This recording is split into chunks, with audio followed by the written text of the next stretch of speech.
This past weekend, news broke that Bishop Joseph Strickland of the Diocese of Tyler, Texas, had been removed as the leader of his diocese by Pope Francis. The Vatican issued a blunt statement on Saturday, November 11th, without giving a specific reason for the move. Needless to say, a worldwide firestorm of controversy has erupted. Here to respond to the Vatican's decision and action here, I'm joined by His Excellency Bishop Joseph Strickland. He joins us from Baltimore. Bishop Strickland, thank you for being here. Despite the recent apostolic visitation of your former diocese, ordered by Pope Francis and completed in June, this news of your removal has come as a shock to Catholics. This was the terse statement from the Holy See. We'll put it on the screen. The Holy Father has removed Bishop Joseph E. Strickland from the pastoral care of the Diocese of Tyler, United States of America, and has appointed Bishop Joe Vasquez of Austin his apostolic administrator. Bishop, that was the bulletin from the Holy See press office. My question is this. No reason was given in the bulletin, and no official reason for your dismissal has been offered since. Did you have any idea that this was coming before you read the bulletin, and were you personally notified about this, and how? Yes, Raymond, I had a in-person visit in the nuncio's office, the nunciature, last Thursday, and we had a brief meeting where His Eminence informed me of really the Holy Father's decision. At first, they said, we're requesting that you resign, and I'd made it very public that I felt I couldn't resign. So they simply said, well, then you will be removed. The letter that I was sent actually said I was relieved of the responsibilities as Bishop of Tyler. An interesting word, but yeah. And I actually didn't see the statement in the bulletin, you know, that comes out at noon on Saturday. But that I was informed in the meeting in person on Thursday, very cordial. His Eminence was, you know, it seemed almost kind of embarrassed to share this, but I said, I understand. I know it's part of your work to deliver this kind of message. And so I was informed on Thursday morning, flew back to Dallas and then Tyler, drove to Tyler, and I was back in the office, had masses as usual. Of course, I didn't tell anyone anything. And then I received by email, an attachment of the letter that said I was relieved of my duties as Bishop of Tyler. Was that the papal decree? Was that the papal decree that they sent you? Well, yes, yeah. And it was pretty much what you said in the bulletin. Said, I'm removed. Bishop Joe Vasquez of the Diocese of Austin has been appointed as administrator as they await the naming of the 5th Bishop of Tyler. Did Cardinal Pierre offer any reason for the request for you to retire? Yes, he read several pages of issues of concerns, and really he made it clear that the decisions made, he was just sort of giving me information about what the decision was based on. And it was that, let me say, because there's a lot out there because of some comments even from a priest in the diocese, administrative concerns. He didn't mention a single administrative concern that I heard. He did mention a lack of fraternity with my brother bishops, which I think basically comes down to a lack of, I'm speaking up and they're not, so that has been, that's been a bit uncomfortable, but they've been very cordial, and I've been at various meetings and at various events. So that was one thing. The fact that I didn't implement Traditionis Custodes, I basically didn't not implement, I just didn't respond. We have a few Latin masses, and as I said, I felt like I couldn't deprive that portion of the flock of the nourishment they were receiving. Great young families, packed to the gills, these churches where, I mean, we have one FSSP church, so that's accurate. I didn't implement that. I think other bishops have not responded to that as maybe the Vatican wishes. So that was one of the issues. Certainly my internet media, the social media presence, that is, I'd already been told to cool it on that.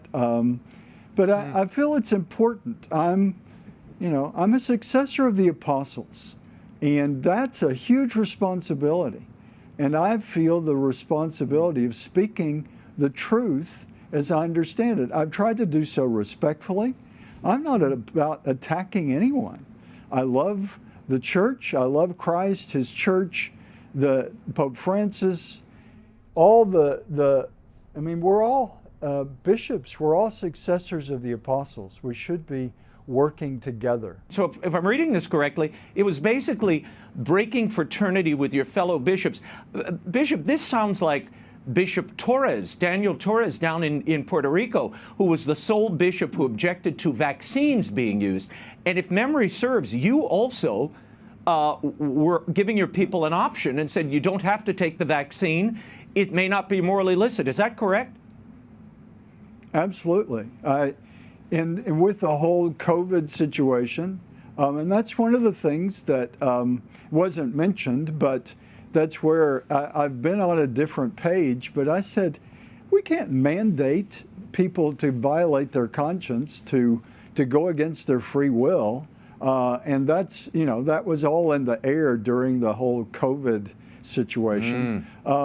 So, there have been many issues that I've been very clear about that I haven't heard the clarity on from other bishops.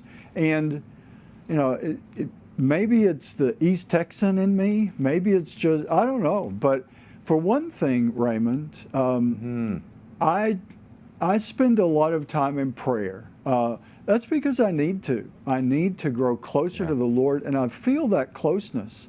And when ancient truths that Christ proclaimed that are recorded in Scripture that the church has taught for years seem to be up for debate, that's one of the things that was listed. I wasn't supportive of the synod, and, I stand by that. As I said in one of the tweets, I said, why are we discussing things that shouldn't be up for discussion? It's settled truth that God has revealed to us as far as everything I know. And this development that is talked about, the church needs to change. Change, yes, to grow closer to the Sacred Heart of Christ, but to change and reverse direction, that's contrary to the development of doctrine as I understand it. Let me probe into that question, because some outlets have reported when you met with Cardinal Pierre at the Nunciature in Washington, that he said something to you of the effect of, the Holy Father is watching you, and I'm quoting from other periodicals, the Holy Father is watching you, you need to stop talking about the deposit of faith. There is no deposit of faith, end quote. Do you recall an exchange like that? Well, that was from a couple of years ago, and to be a little more precise about it, I wouldn't say that His Eminence, then he was Archbishop 2 years ago, but His Eminence Christophe Pierre basically discounted. That's the way that I heard it. Discounted the, it's like, quit emphasizing this deposit of faith so much. It's not what we need to focus on. I can't quote directly that he said it doesn't exist, but it definitely wasn't an emphasis, and that's what they were telling me 2 years ago. Quit emphasizing this so much and get with the program. It's what I heard. I mean, he didn't use those words, but that's what I heard. And, with this, what happened a week ago tomorrow, last Thursday, His Eminence basically said, it was sort of the you didn't get the warning 2 years ago Pope Francis has made his decision. You need to be relieved of your work as Bishop of Tyler. I said I can't resign. I said I respect that the Holy Father as Supreme Pontiff has the authority, if he chooses, to remove me from that office, and he did choose to do so. I respect that. And, you know, I've gotten advice, oh, you need to stay where you are, you need to fight this. I'm not going to do that. It would, you know, I said I wouldn't. I want to be a man of my word. I said, if that's the Holy Father's decision, if anyone has the authority to do it, he does. There is a canonical process that I show no evidence of, but he doesn't have to. He's above canon law, so it sounds to me like you had earlier conversations with the nuncio. There were, if you will, warnings about your social media presence, things you were saying. Did anyone from the Holy See cite violations of canon law that you may have incurred to get this kind of penalty? I mean, they don't remove a bishop when there's some grave sin, corruption, you know, sexual malfeasance, you know, stealing. Is there anything that they've cited of that magnitude here? No, absolutely not. And really, Raymond, I will just say it. There are many bishops still in their see that are corrupted and connected to the McCarrick scandal that we've never really gotten answers about. And, you know, to me, and it's not about me, it's about Christ and his church. But to have a situation, and some people have mentioned names, I'm not going to mention names, but there are bishops that are closely connected, woven into the McCarrick story, and there's been no action against them. That double standard is troubling, but what's more deeply troubling is, as I said 5 years ago, do we believe what our Catholic faith teaches or not? I said that on the floor of the bishops' meeting 5 years ago. Sadly, the answer that I seem to be getting, not directly, but by circumstance, by who people are associating with, by what's going on with this synod, the answer seems to be no. We don't believe that any longer. The church needs to change. Things need to develop. We don't believe what we used to believe. That, I totally disagree. And that's, I guess, why I'm in the position where I am. There are a lot of lay people and a lot of bishops, I think, certainly whom I've spoken to or encountered in airports on the quiet whispering, who agree with you as well. But they were not certainly speaking with the boldness that you have spoken, Bishop. Let me ask this question. You are in Baltimore. The bishops of the United States are meeting there. Why aren't you at the meeting? Why aren't you present at the meeting? You're still a bishop. Well, I was asked not to attend because of the controversy, and I certainly respected that. I mean, it's a meeting. I mean, I'm not going to beg to go to a meeting.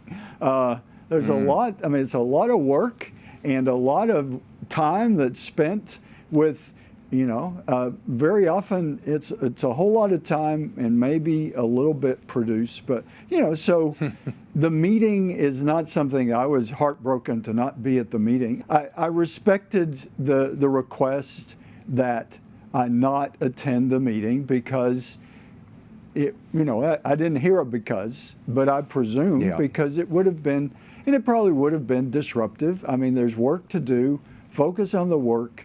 And I was committed. I mean, you know, I'm sure I'll be criticized for being here in Baltimore, but I had committed to be at a couple of gatherings to pray, like I was at noon today, to pray a rosary. And I said, I'm not going to pull the plug on that because I'm not at the meeting. Let me ask you this. I want to take you back for a moment. In June, Pope Francis ordered this apostolic visitation of the diocese. Retired Bishop Gerald Kakanis of Tucson and Bishop Dennis Sullivan of Camden led that investigation. Did they meet with you personally during that visit? What did you make of those visitations, by the way? Well, they spent from Monday to Friday meeting with people in the diocese. I didn't want to know. I mean, I didn't want a list of names of who they'd met with. So a few people actually mentioned that they met with them, but they met with me the very last on Saturday morning of that week. I'll always remember it was June 24th, the Nativity of John the Baptist, and we met for a little over an hour, and they really raised a lot of the issues, the same issues that the nuncio raised when we spoke last Thursday. And we had a very cordial, very calm conversation about my life in the diocese. And the administrative issues didn't come up at that meeting. That word was really brought out by, a priest in the diocese who said, oh, there have been administrative issues. 5 years ago, I made some major changes because I saw that the direction things were going weren't according to my wishes, and I saw that things were happening that I disagreed with, and I'm the bishop. So I stepped in and said, we need to make some changes. That was 5 years ago. It's been pretty stable since. We surpassed our goal and hit a record for the bishop's appeal. That's the bishop's fundraising for the diocese for 2023, over $3 million in pledges. That was a record. We've got 20 seminarians, fine young men. We've had a couple of priests that have been welcomed in the diocese over the past couple of years. So the administrative issues, it's like there's no there, as they say. And I mean, I've got a good team there, very stable. There've been some bumps in the road in 10 years, but nothing that, we're not going bankrupt. Bishop, they keep trying to spin this as somehow this is mismanagement of the diocese. And I keep asking publicly, I'll ask today, where are the findings? Where is the evidence of this?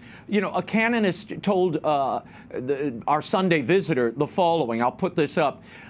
He says this removal was administrative. The removal does not of itself entail any wrongdoing. It's just a pastoral judgment that the ministry has become detrimental or ineffective in that particular place. That's Father John Beale, a professor of canon law at CUA. Your response, and did the Holy See communicate that you had mismanaged the diocese to you? No, and John Beale was one of my professors when I studied canon law. He's a good man. But, I think to administratively remove a bishop just because, the Pope doesn't like how you're administering the diocese, that's pretty serious. And I think I encouraged some of the bishops that I have spoken to really look at the question. It's not about me. It's done. But for the future, it's pretty arbitrary. It's pretty much just, and the Holy Father has that authority, but to exercise it in that way, I don't think it's the best thing for the church. I'm sure there are people in the Diocese of Tyler that are relieved that this outspoken bishop is gone. There are some that are very sad. There are probably some that are just, oh, well, who's the next bishop? But I'm going to stay committed to Jesus Christ, the deposit of faith that is the treasure that we have. It's good news. I'm not going to say, let's go down the synodal path and change everything, because there's some things that don't change. That's the solidity of our Catholic tradition. And nobody's going to tell me it's changed. It's like Bishop, reality doesn't change. Bishop, have you asked for a private audience with Pope Francis to address this decision, to address any personal concerns he might have had with your running the former diocese now? And will you ask for such a meeting?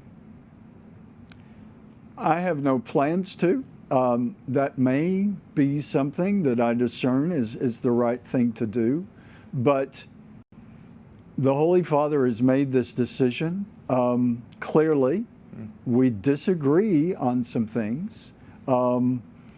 And, you know, as I've said, if I'm going contrary to the catechism and to the Catholic faith, to the deposit of faith that we've inherited, please tell me.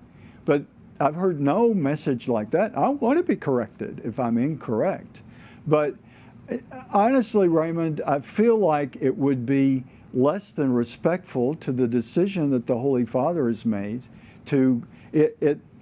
It basically is without appeal, and so to give the appearance that I was making an appeal personally, you know, I may reach that point, but that's not in the plans for moving forward for me. I really don't know what the plans are. People have asked me, what are you going to do? I'm going to be faithful to Christ.